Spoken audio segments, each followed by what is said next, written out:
Oi, gente, graça e paz, tudo bem com vocês? Espero que esse encontro nosso te encontre bem, seguro, tranquilo, que o favor de Deus seja sobre você, sobre sua casa, em nome de Jesus. Nós estamos na semana 8 do nosso circuito bíblico e a gente, como você já sabe, a gente segue os nossos estudos bíblicos a partir do nosso circuito bíblico que estamos lendo o Novo Testamento como igreja.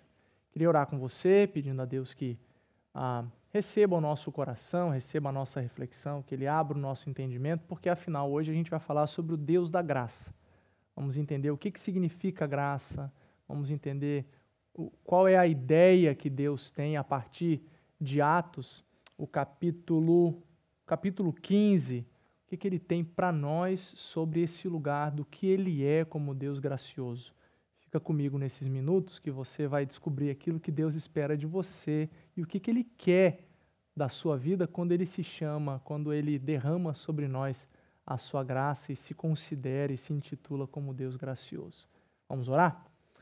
Pai querido, muito obrigado, Senhor. Muito obrigado por ser o nosso Deus, o nosso amado. Obrigado por nos aceitar, nos escolher. Obrigado por usar nossa vida como representantes do céu aqui na terra. Obrigado porque o Senhor é tão bom, tão cheio de misericórdia, tão rico em provisão. O Senhor é tão cheio de compaixão. O Senhor nos ama apesar de sermos tão falhos.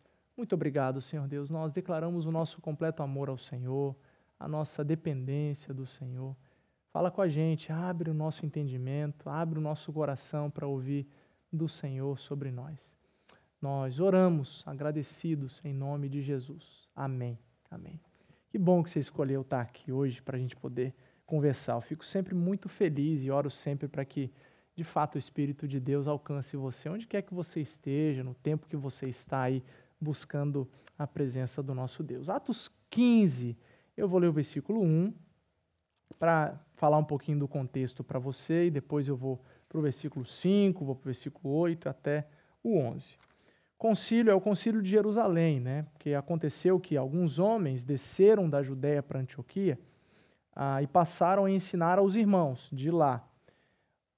Se vocês não forem circuncidados conforme o costume ensinado por Moisés, não poderão ser salvos. Aí isso deu um rebuliço, porque os caras estavam pregando isso para as pessoas que não eram acostumadas com os rituais, não eram judeus, não eram da religião judaica, mas seguiram a Jesus Cristo. Ouviram a mensagem do caminho, a mensagem de Jesus e se converteram a essa mensagem. O Espírito Santo estava sobre eles, eles eram crentes. Uns eram crentes que vieram convertidos do judaísmo e outros eram gentios convertidos. Gente que não era do judaísmo, que não tinha os rituais, que não tinha os costumes, não tinha absolutamente nada. Então, Paulo e Barnabé foram designados, então, para resolver esse pepino, resolver esse problema lá e tentar amenizar, entender as coisas que estavam acontecendo. E aí, versículo 5. Então se levantaram alguns, já lá no concílio, já naquela reunião para decidir como é que isso ia acontecer, quais eram, então, as exigências que seriam solicitadas, exigidas para esses crentes, então, que não eram judeus, que agora eram convertidos direto a Jesus Cristo. Versículo 5. Então se levantaram alguns do partido religioso dos fariseus que haviam crido e disseram: é necessário circuncidá-los e exigir deles que obedeçam à lei de Moisés. Os caras estavam doidos para que a lei que Jesus cumpriu, a velha aliança, fosse cumprida ainda. Só que Jesus, ele cumpriu toda a aliança. Ele foi que cumpriu toda a aliança. E por causa dele, ele foi o Cordeiro perfeito, o justo que cumpriu. Essa aliança não vale mais. Ele estabeleceu uma nova aliança. Você pode procurar nos evangelhos aí, escreve no Google, Nova Aliança de Jesus. Você vai ver um monte de texto que Jesus fala: eu vim fazer uma nova aliança. Eu sou a nova aliança. Jesus fala: eu sou o caminho, eu sou a verdade, eu sou a vida. Ninguém vai ao Pai senão por mim. Então, Jesus é a nova aliança. Jesus, ele mesmo, a pessoa de Jesus, é a nova aliança. A outra aliança, a lei e os profetas, diziam sobre Jesus, preparavam o mundo para o recebimento do Messias, para a presença do Mestre, para aquele que viria salvar. Era tudo indicativo, apontava para o plano de resgate. O plano de resgate aconteceu, Jesus morreu, ressuscitou, ao terceiro dia ele ressuscitou, desceu o Espírito Santo em Atos 2, desceu o Espírito Santo para os judeus, aqui em Atos 2, em Atos 8 desceu para os samaritanos, em Atos 10 desceu para os gentios. Toda a terra foi contemplada com a presença do Espírito Santo, todo mundo ficou admirado, que agora Deus ele não fazia diferença de ninguém, de povo nenhum, agora estava disponível para todo mundo. Esse é o Deus da graça. É o Deus que fala assim, ei, a aliança velha já acabou, eu agora faço uma aliança nova com vocês. Então os caras queriam, então, que os novos convertidos, os convertidos não judeus, mas convertidos diretos a Jesus, que eles então respeitassem o que era a lei, guardassem a lei, fosse circuncidado e que ainda cumprisse as exigências da lei de Moisés. Agora vem o versículo 8 até o 11, já palavras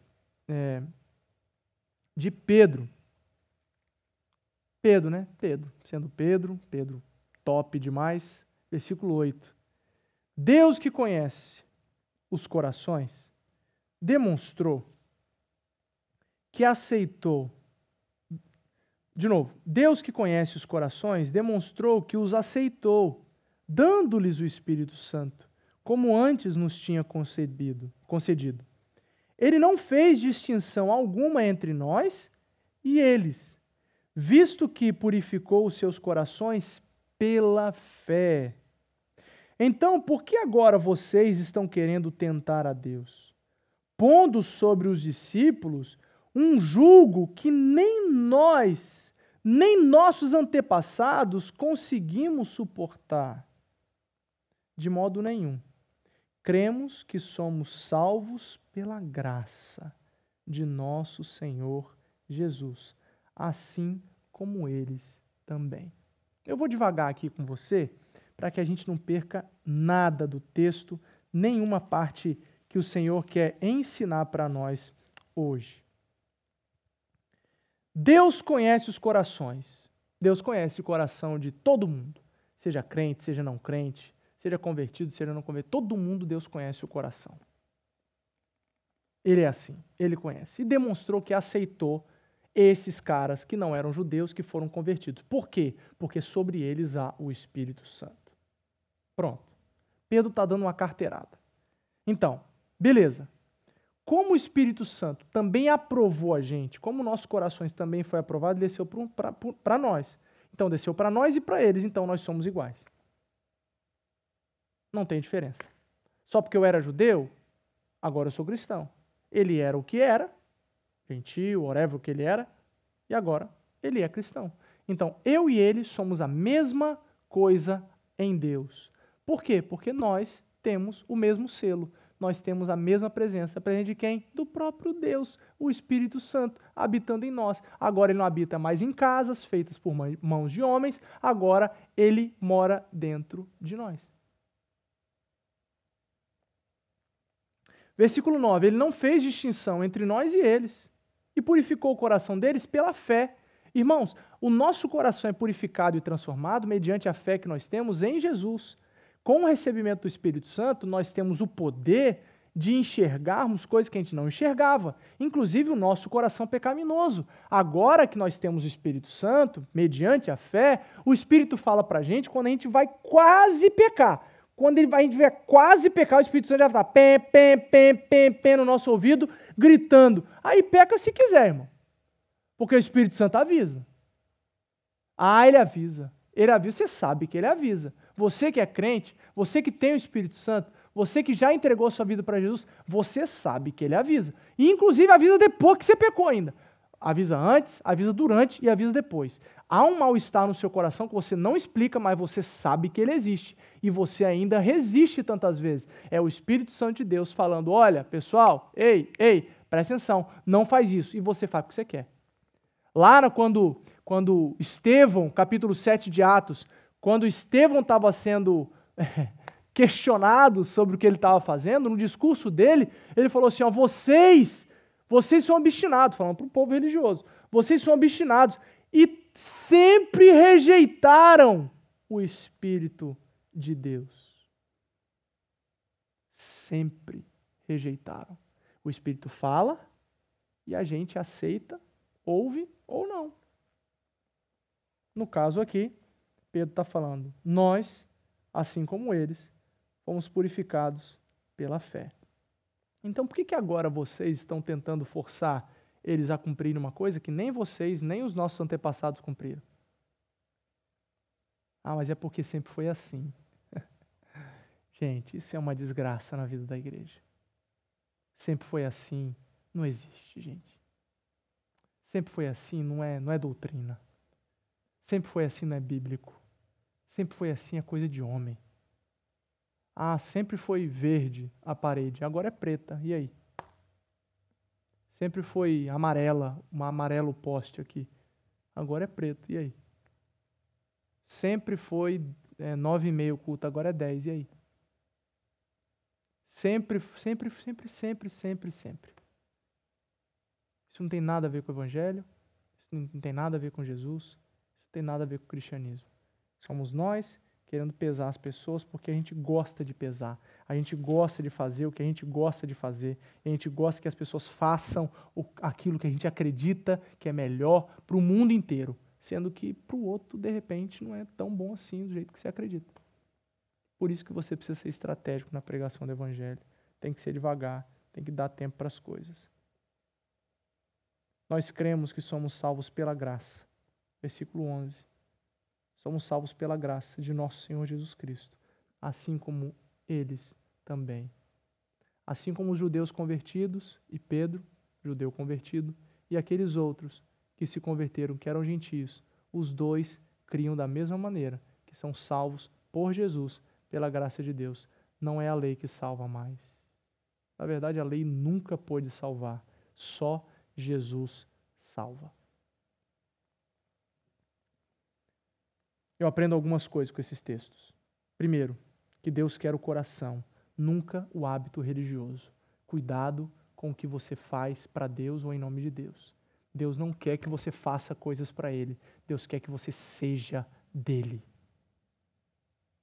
Deus não quer que você faça coisas para Ele. Deus quer que você seja dele e que mostre para o mundo o quanto você é dele.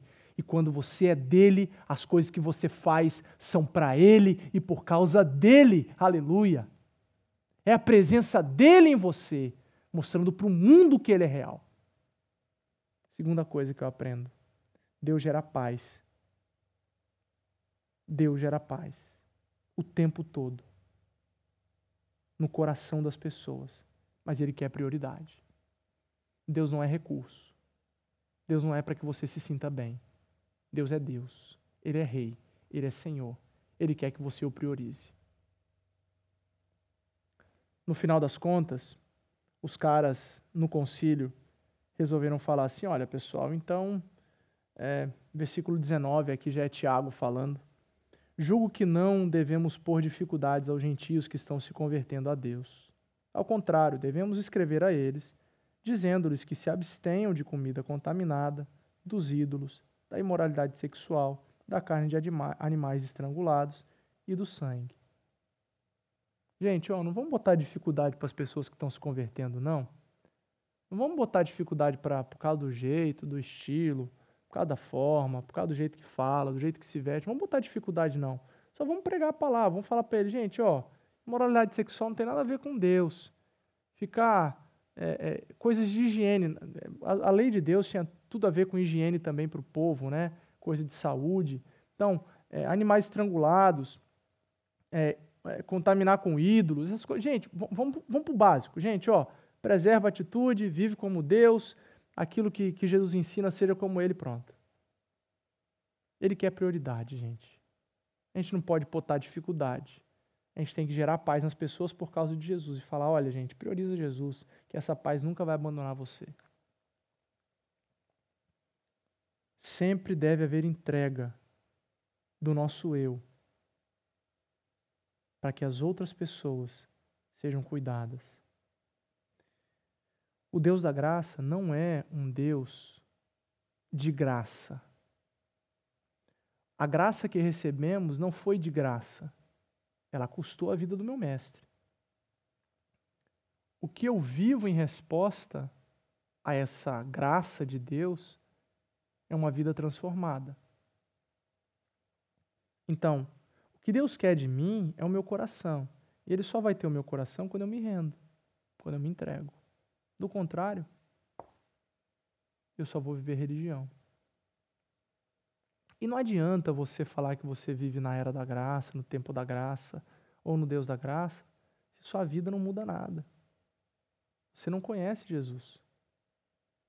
Você não conhece Jesus, não. Você não sabe quem Ele é. Você ouviu alguém falando disso e você fica copiando só para você continuar vivendo do mesmo jeito, sem compromisso com a palavra, sem compromisso com o coração, sem compromisso com o jejum, sem compromisso com as pessoas, sem pregar o evangelho para ninguém. Todas as coisas que Deus quer de nós é para o nosso bem e para o bem das pessoas que estão ao nosso redor. O que Deus quer de nós é para o nosso bem e para o bem dos outros. Tudo para o nosso bem, para o bem dos outros e para a glória de Deus.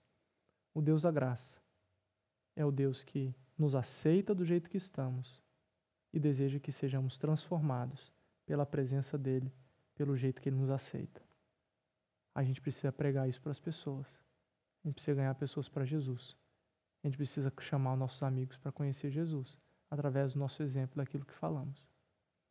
Que Deus te abençoe, que Deus te ajude, que Ele te contagie com esse desejo de ganhar o mundo para Jesus Cristo. Amém? Fica com Deus. Tchau, tchau.